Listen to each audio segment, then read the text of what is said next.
Well, hello guys, welcome to Kansas. I am the Jayhawker, your humble mechanic.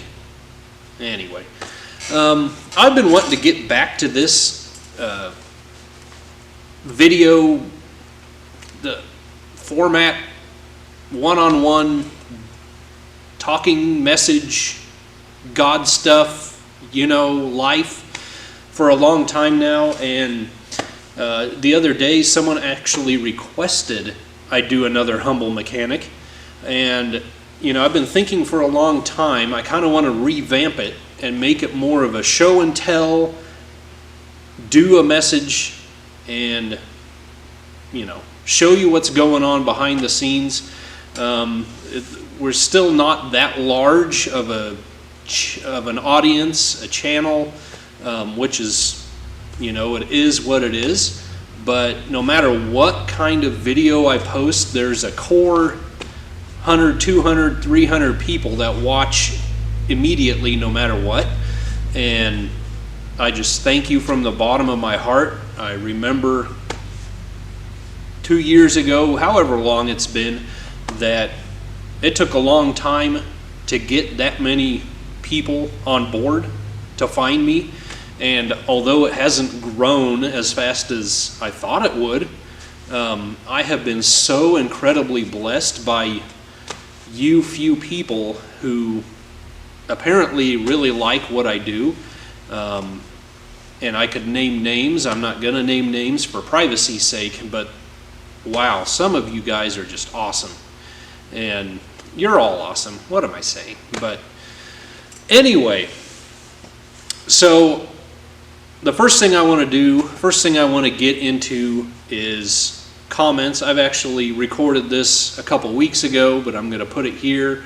And it is some of my favorite comments from the previous month, probably a month and a half by now.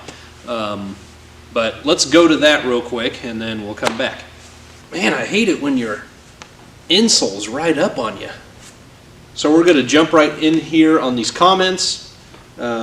The first one I have is saving a vintage tanker truck tank, where I brought home the old fuel delivery truck tank.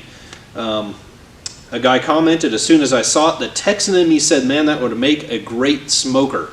Yeah, absolutely, that would make a great smoker.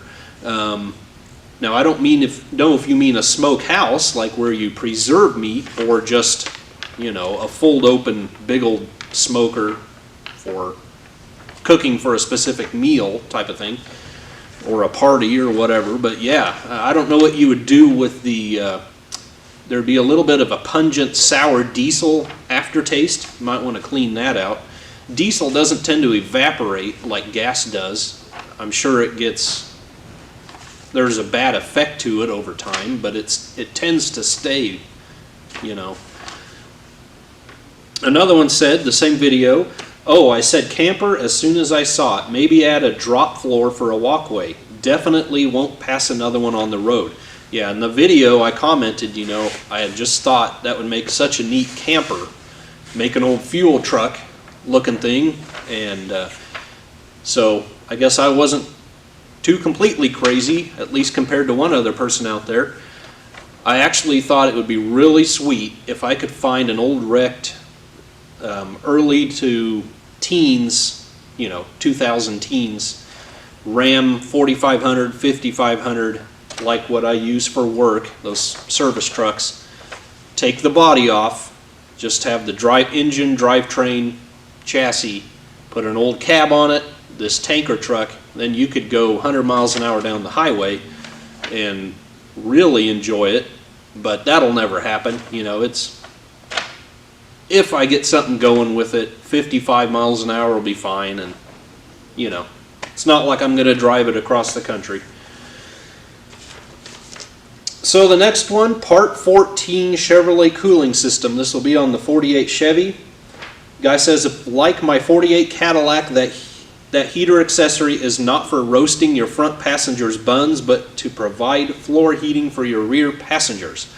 This, on this Chevy, is definitely for the front seat. I mean, it's got a shroud and a fan just going straight up, right at where the bride would typically sit, the bride side, she's getting all the majority of the heat from the main heater under the glove box, and she's getting the majority of the heat right up. Then there's a little tiny vent about 6 inches wide and that tall going over the hump to the passenger side.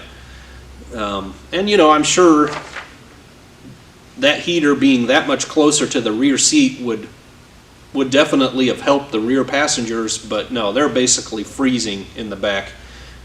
The front passengers getting everything.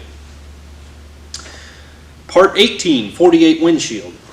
This is one of those projects that as I was working on old cars, I would always wonder, how did they do this on a moving assembly line? Yeah, well, everything fit on a moving assembly line, that's for sure. I still wouldn't have liked it to have been my job, but I'm sure one guy threw in the seal, got that set.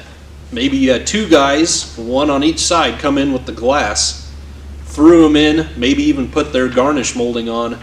You know, they had to have had it coordinated well, and it fit right the first time. That was the main problem. That thing was a struggle. That was one of the harder jobs I have done for a long time. Part 10, Rochester Model B. That I did here. That was the carburetor rebuild for the 66 C20. Someone said, I never waste my time on the old Rochester. A brand new copycat works fine and runs less than $100 on eBay. I would sooner build, I mean, if that's your choice, if that's what you want to go with, you don't want to mess with rebuilding carburetor, 100% fine, you go for it. I don't think a rebuilt Rochester would cost you maybe twice that. But the problem I have is it's a Chinese knockoff. Their manufacturing techniques, if the metallurgy, if their castings aren't as strong, they just thicken them. That's a common practice there. Your floats may be much more prone to getting pinholes in them. The rubber and the gaskets may not be ethanol resistant, and when you come right down to it, I would much sooner have original equipment, it look original, it be original, than mess around with that knockoff stuff. That's me. A rebuild kit, let's say it costs you $20. You spend an hour putting it in. Maybe you're about even on price, but I think you have something a whole lot better. So, my opinion. And I'm not dogging yours. Part 7 Chevrolet 292 build.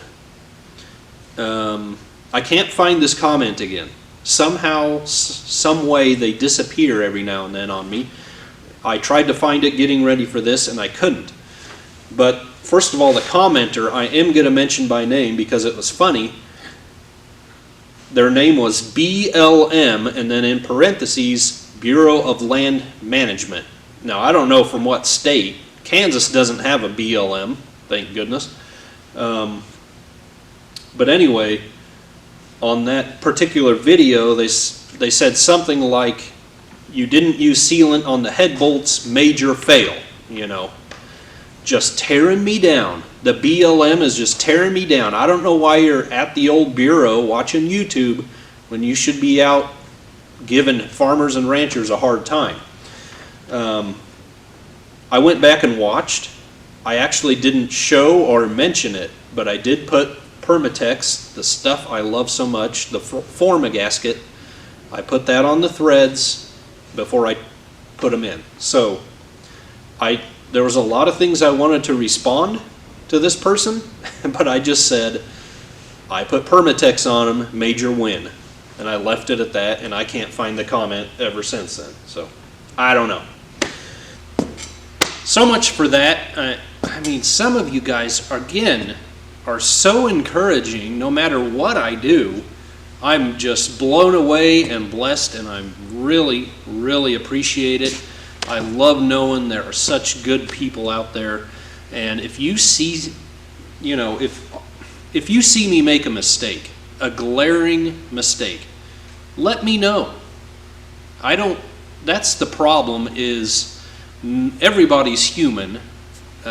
We all make mistakes, and that's one of the big glaring negatives about posting videos for the public to see, is then the whole world can see you make an idiot of yourself. And then what do you do with the video once it's posted on YouTube? You take it down, or you trim a segment out of it, are basically your two options, and then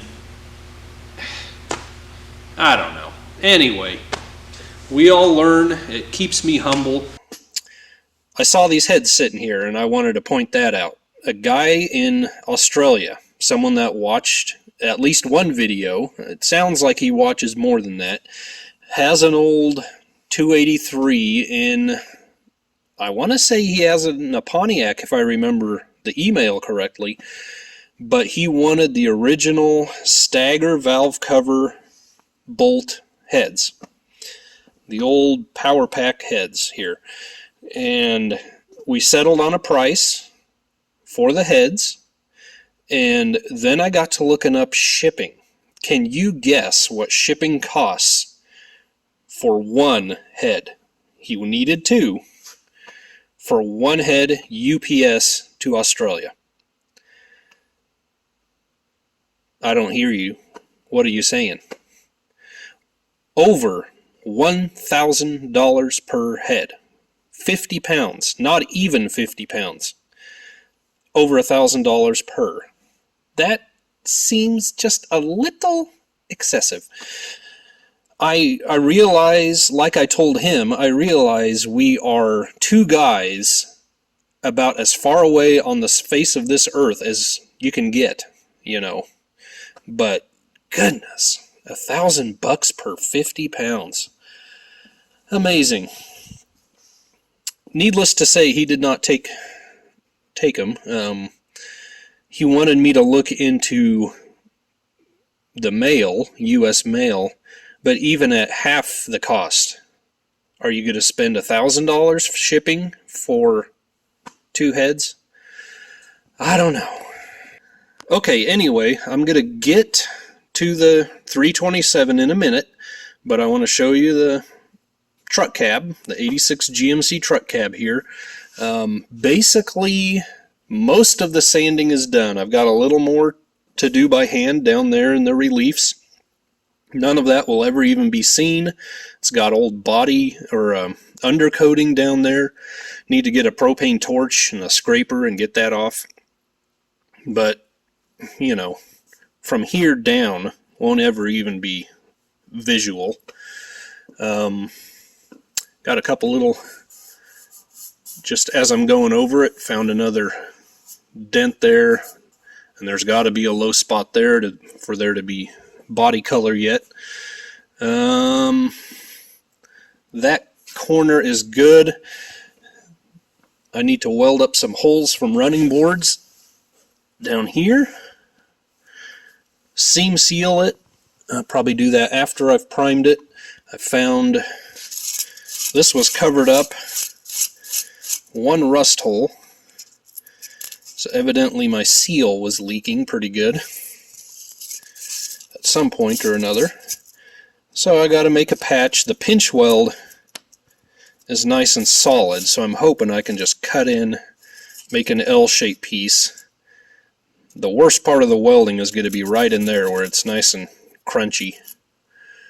But all that's coming up. I think I've already mentioned the top is pretty well sanded. I got this corner looking pretty good. I need to come in here with some kind of a sander and get a groove going back in there. Not that it really matters, because you'll never see it. Otherwise, that one's pretty good. There's something feels kind of funky going on right there yet. It just basically needs finishing, you know, getting ready for paint. Then on the rack among all the work-related items are fun-related items. And I'm just getting all my parts ready to go, cleaned up. I really need to get new heat shield, spark plug heat shield deals. There's I don't think it's Speedway Motors, maybe it's Classic Industries, one of those two. You can buy $30 a new set of these. Should probably just do it. I cleaned up old rusty ones and they'll probably work. These spark plug wire holders, I just cleaned them up and dipped them in that Plastidip can of Plastidip. Maybe Flex Seal would work on there, but personally, from what I hear, when people try Flex Seal, it doesn't work all that well for stuff, and I think Plastidip, that's been around forever, but anyway. Crankcase vent parts, head bolts, got the choke spring kit, so that'll be cool on that intake if I can get it to work. Valve train, accessory brackets, you've seen all that. Ram horn manifolds.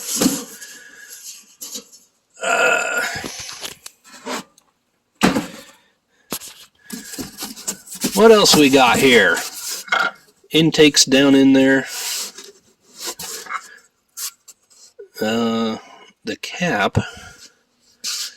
I hope I haven't lost that sticker.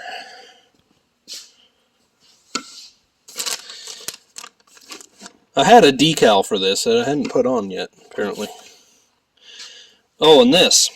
So as I've been working on the engine, as you've seen the videos come up, I had all the old gaskets that I've ever collected for a small block Chevy just kind of piled up. I had a Felpro box like that, but they were everywhere, so I finally went through everything, picked out everything I would need for this project. I basically had everything but valve stem seals and the front timing cover seal, and I just for the meantime shoved it all back in the box to stay clean. And what would you know, but I pulled out, I needed something out of there, opened the box, all this mouse garbage came out of it, and oh, valve cover seals, sorry, I couldn't remember what it was. The main thing I needed. My perfectly good set of cork valve cover seals in that box, absolutely chewed in half. And I had some other gaskets that I could have used, absolutely ruined, just because I took the time to clean it up. So I really need to, this is a one-piece rubber oil pan gasket, and I really need to make sure they don't get into here. So I got a new timing cover, the seals and parts I'll need for the transmission, fuel pump, and then that'll be the first time I have ever used one of those on a early small block Chevy, so that'll be neat. And as you can see, I got the Delco cap on there, black cap, so I guess I'll put the Borg Warner back on the shelf and never use it. And I need to return the standard Blue Streak. This was a brand new standard coil that I took the blue paint off and painted it black. So anyway, I believe I'm very close to having absolutely everything I need to put that engine back together and to get the transmission hooked back up. When was the last time you guys have used one of these? I was probably a teenager the last time I used one, but I'm 40 years old, you know, so. My 64 Impala still used that, and I have not really used one since. Now how about a bit of show and tell? I just got something in today. It pertains to our 327 for the 86 GMC, so let's check it out. Okay, so I didn't want to just do an open-sided air cleaner like your typical hot rod performance air cleaner. Just because what I really wanted was a dual snorkel air cleaner, which is more of a later 60s thing, but I just think they're cool. But you can find a new one, but they're like $200. Used originals skyrocket from there, even in terrible shape, so that wasn't going to happen. I got this on eBay. Don't know if I'm going to like it or not, but I might roll with it. I mean, I know I'm going to like it, but we'll see how it looks once I get it on there. I'll sandblast it, clean it up, paint it, either way. So that's going to work fine, obviously. Yeah, I don't know. I mean, what I didn't want, I need to straighten that out quite a bit. What I didn't really want was the long, skinny one that comes to a hole about like that. I mean, they obviously breathe enough, well enough. I like this because it has much bigger snout on it. But we'll see. Something to play around with. Replace filter element every 15,000 miles, oftener under severe dust conditions with AC Type A86C for maximum engine protection. Element must not be washed, oiled, tampered, or blown with air. AC Spark something or other, Flint, Michigan. So I'm going to read to you. Sorry, I don't have my Bible here. I have a Bible in my shop at home, but here it's just so dirty, and I just don't want to, I have a cleaner room away from the work at home to keep a Bible. But if I'm here and I want to read it, I just go to the computer, Bible Gateway, or my phone. So I printed this off. So normally I would, have a Bible. But I'm going to start by reading Psalm 91 and get into a personal story with you guys that happened last week. So this is an excellent psalm, and the times we're in, no matter where you are in the world, this is an excellent psalm to read through and believe it and decree it, so forth. Psalm 91, the whole thing. Whoever dwells in the shelter of the Most High will rest in the shadow of the Almighty. I will say of the Lord, He is my refuge and my fortress, my God in whom I trust. Surely He will save you from the fowler's snare and from the deadly pestilence. He will cover you with His feathers, and under His wings you will find refuge. His faithfulness will be your shield and rampart. You will not fear the terror of night, nor the arrow that flies by day, nor the pestilence that stalks in the darkness, nor the plague that destroys at midday. 1,000 may fall at your side, 10,000 at your right hand, but it will not come near you. You will only observe with your eyes and see the punishment of the wicked. If you say, the Lord is my refuge, and you make the Most High your dwelling, no harm will overtake you. No disaster will come near your tent. For He will command His angels concerning you, to guard you in all your ways. They will lift you up in their hands, so that you will not strike your foot against a stone. You will tread on the lion and the cobra. You will trample the great lion and the serpent. Because He loves me, says the Lord, I will rescue Him. I will protect Him, for He acknowledges my name. He will call on me, and I will answer Him. I will be with him in trouble. I will deliver him and honor him. With long life I will satisfy him and show him my salvation. I love the last part. The Lord says, because He loves me, I will rescue him. And He goes into all these reasons of why He's going to do and what He's going to do. Anyone that says God is angry or disappointed in you, or all of that, the lies of the world and religion, that is such garbage. Such garbage. And if you say the Lord is my refuge, and you make the Most High your dwelling, no harm will overtake you, and he's going to command angels concerning you. So having read that powerful word of God there, Psalm 91, I want to get into a little story that happened to me last week. So for my full-time job, I drive a Ram service truck with the crane, and what we do, this is a family-owned business. We design, build, and then I run around in the truck and install liquid fertilizer kits for farm machinery. And last Wednesday, we were called to come to Chickasha, Oklahoma, a dealership down there, and install one on a sunflower grain drill. I'll put a photo here of what that looks like. Normally, when I do one kit, one install, I can fit it all in the bed of the truck. And at the last minute, this salesman called and said, "Can you bring another kit and drop it off?" Which he often does. It's no big deal.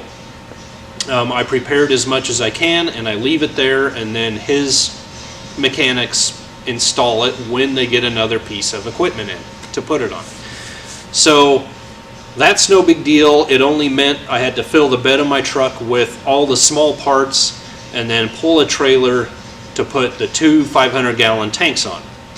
And about 6 months ago, we got a new car hauler size all aluminum trailer, which is great because it weighs so much less. So I really enjoy pulling that thing for a job like this. And so last Wednesday, I took my oldest son, he's 13, he's great help. I took him along to help me. And we were tooling down I-40 in Oklahoma, about to turn off onto Highway 81 to go south to Chickasha. We were about 3/4 of a mile west yet of the exit, and came upon traffic at a standstill, both lanes in our eastbound lane.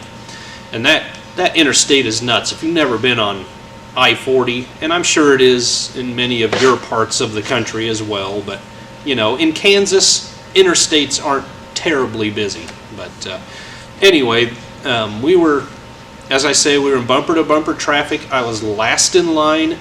Traffic was all the way to a stop and maybe rolling here and there. And I was just paying attention to the semi-truck in front of me.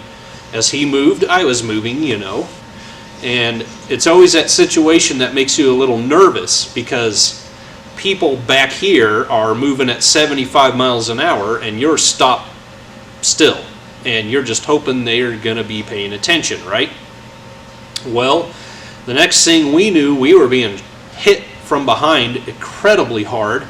I was watching the guy in front of me, like I said, so I looked in my side view mirror, and all I saw was a little black car flying sideways from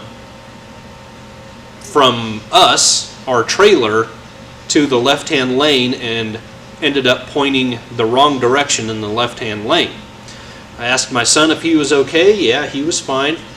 I was still parked in the right-hand lane. I drugged the trailer to the right-hand shoulder.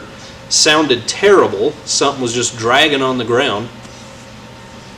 But I got out of the way. I got out of the vehicle and looked the situation over. There was a little old black Nissan Altima that had been hit, and then there was a Kenworth directly behind her, and I just thought that the truck driver came to a park right behind her, and just kind of stayed there to block traffic for her, you know, since it was a scene of an accident. Well, I went to her car, dodging traffic, trying to get through, of course, and she got out. She was hurting, but she was walking and talking, and kind of doubled over, like her abdomen or her back was hurting pretty bad, and cussing like a sailor, but you know, that pretty much means there's a lot of life there. But what ended up happening, I believe, is really that truck driver wasn't paying all that much attention, or hadn't shut his truck down soon enough, because he kept saying he hit her maybe about 60 miles an hour from behind, which means, you know, if he's that close to traffic that's backed up stopped or at a rolling stop kind of situation, he wasn't slowing down nearly soon enough. But he hit her, so he flattened the back end of her car. She ran into the left-hand corner of my trailer, flattened the front end of her car, chewed up a whole bunch of stuff, hit my left-hand tire, and that spun her around, shot her through the air sideways, and she ended up pointing the wrong direction. It ended up breaking my receiver hitch, the actual hitch that gets pinned in with the ball on it. It broke the welds clean in half, so the ball was left in the trailer hitch. It shoved the hitch forward in the receiver, so that 5/8 inch pin, that's a sizable chunk of iron, it sheared it completely off in 3 sections, so the little section of pin in the center of the hitch was all that was left. The tongue of my trailer was on the ground. It was just being drugged by the safety chains. That's why you have the chains. And it just accordioned and peeled the back corner of my trailer forward. She took out the fender and then bent the axle the car hit at a completely weird angle and then went off. Now the police officers, the man from the sheriff's department or the city police and the highway patrol that took charge, both great guys. And they talked to my son in a great way, and on friendly terms, and I just love dealing with public servants like that. Tow truck driver, there was this father and son team there from El Reno, and the son was making sure we knew God, was sharing the gospel, and I really appreciate that. I can share it over and over with my children, but when they come in contact with someone in real life, just out of the blue, that means so much more of an impact. Now he gets, he's got this, he's surrounded by this at home, at church. He is still at homeschooling through a private Christian homeschool, so he knows his stuff. But when real life happens like this, that means so much more. But I wanted to share that story, give God thanks and praise, and when you consider a passage like I read to you, that is so powerful, when you consider all the chaos going on around you, reread that passage. People are dying to the left and right of you, but God commands His angels concerning you. You won't strike your foot on a stone, Why would anyone avoid the Lord? Why would you avoid that protection, that love, that grace, that justice? It makes no sense to me. If you don't have a relationship like that with the Lord, get in the Bible, get in the Word, develop a relationship with Him, start talking to Him every day, reading the Bible every day, and find a church that teaches and preaches the actual Bible, the entire truth, as God has given it to us. If they are editing and twisting words and erasing whole passages, move on. In my opinion, their church is closing its doors very soon anyway, if they've even reopened them. You know what I mean? So, I just wanted to share that with you. All thanks, glory, and honor go to God for saving us. That salesman did not have to order a second setup. I did not have to pull that aluminum trailer that softened the blow. If she had hit the back of my maintainer bed there, that would have been lit like hitting the back end of a Sherman tank, and she would have been a whole lot worse. We would have been a whole lot worse. It was a 2-hour delay, but we are here to talk about it. So anyway, I wanted to give you that little tidbit out of my life. Thank you so much for watching this. There is a lot more good videos to come. Look for one this Friday. God bless you guys. I will see you on the next one.